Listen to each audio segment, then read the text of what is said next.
What if I told you that Luke Skywalker, hero of the rebellion, Jedi Knight, and son of Anakin Skywalker, nearly became the very thing he swore to destroy?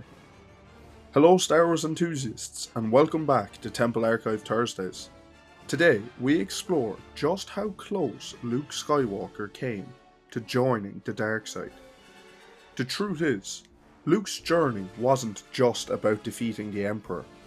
It was a razor-thin walk along the edge of light and shadow, and there were moments, terrifying, subtle, and explosive, when the dark side almost claimed him. But when did these temptations begin, and how close did he really come to becoming another Darth Vader? Long before Luke Skywalker faced the Emperor on the Death Star, the seeds of his struggle were already growing. During his training with Yoda on Dagobah in The Empire Strikes Back, Luke was warned, not once, but repeatedly, "This is a dangerous time for you." Why? Because fear, because anger, because loss.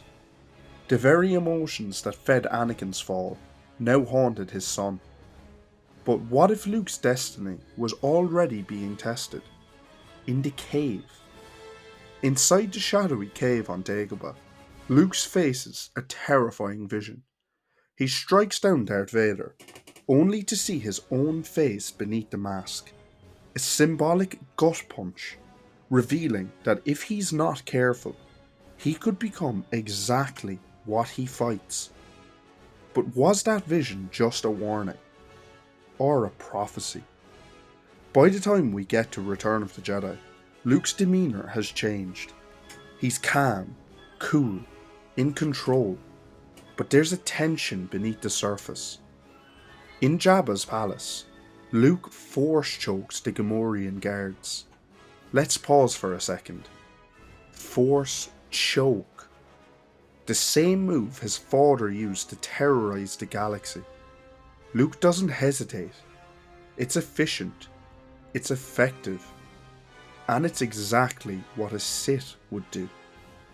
So the question is, was Luke already dipping into the dark side before facing Vader again? And if so, was it calculated strategy or the first step towards something darker? Luke's true trial comes not in battle, but in temptation. When he finally stands before Vader and Emperor Palpatine on the second Death Star, it's a masterclass in manipulation. The Emperor doesn't strike with a saber. He strikes with words, with doubt, with hate. Strike me down with all of your hatred, and your journey toward the dark side will be complete. The cracks begin to show. Luke lashes out. He ignites his blade in rage, not defense. But the breaking point comes when Vader senses Luke's feelings about his sister, Leia. If you will not turn to the dark side, then perhaps she will. Luke snaps, fueled by fear for his sister and fury at Vader. He attacks in a frenzy, overpowering his father and hacking off his mechanical hand. In that moment, just like Anakin before him, Luke stands on the edge. The Emperor's laughter echoes. The dark side is within reach. But what stops him? As Luke stands over the fallen Vader, his lightsaber still humming, something shifts. He looks at Vader's severed mechanical hand, then at his own. Machine, flesh, father, son, future. And with that haunting parallel staring back at him, Luke powers down his weapon. Never. I'll never turn to the dark side. You failed, Your Highness. I am a Jedi, like my father before me. This isn't just defiance. It's a choice. Luke chooses death over domination, light over shadow. In another timeline, Luke did not resist.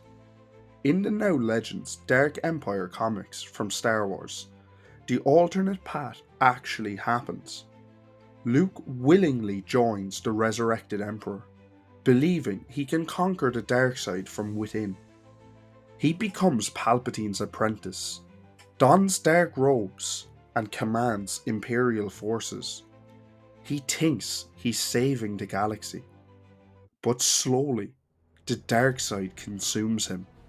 He becomes colder, crueler, more like Vader than even he wants to admit. Only Leia, through the Force, manages to pull him back. So what does this tell us? That the version of Luke we know, the one who threw down his weapon and chose peace, was not inevitable. It was hard fought, and it could have gone very differently. Another example of Luke fighting with the dark side comes in the sequel trilogy. We see Luke, as he explains himself, get a vision that Ben will bring trouble to the galaxy. He, in his panic, in his fear, decides to lash out at his nephew. He ignites his saber over his sleeping nephew. Ben wakes up, terrified, and lashes out. Luke forced Kylo to the dark side, and for it, goes into hiding, isolates himself from the galaxy, and cuts himself off from the Force, all out of fear. It takes Rey, a nobody, a scavenger, to come and find him and pull him out of his isolation. It takes Master Yoda to show him he's holding on to something that no longer exists. Yoda burns the Jedi texts that Luke never even read. Luke redeems himself by going to face Kylo, by force projecting himself across the galaxy. But many deem it was too late, it wasn't enough, and it was a poor sacrifice for a character as strong as Luke. With Luke now set to return in canon, as we've seen already in The Mandalorian Season 2 and in Book of Boba Fett, it will be interesting to see how they deal with his character. Will they make him deal with the dark side? Will they have him fight his temptation? Or will Luke truly just be a strong, powerful Jedi Master? Luke Skywalker's greatest battle was never against Darth Vader.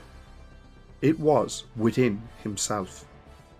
He stood where his father once stood, faced the same temptations, felt the same fear, anger, and loss. But where Anakin fell, Luke rose. Not because he was stronger, but because he chose to be. And maybe that's what makes him the greatest Jedi of all. But here's the question that lingers. If Luke could fall, who else could? Want more deep dives into Star Wars lore, legends, and what ifs? Subscribe and hit the bell so you don't miss the next story we unravel here. Thanks for watching.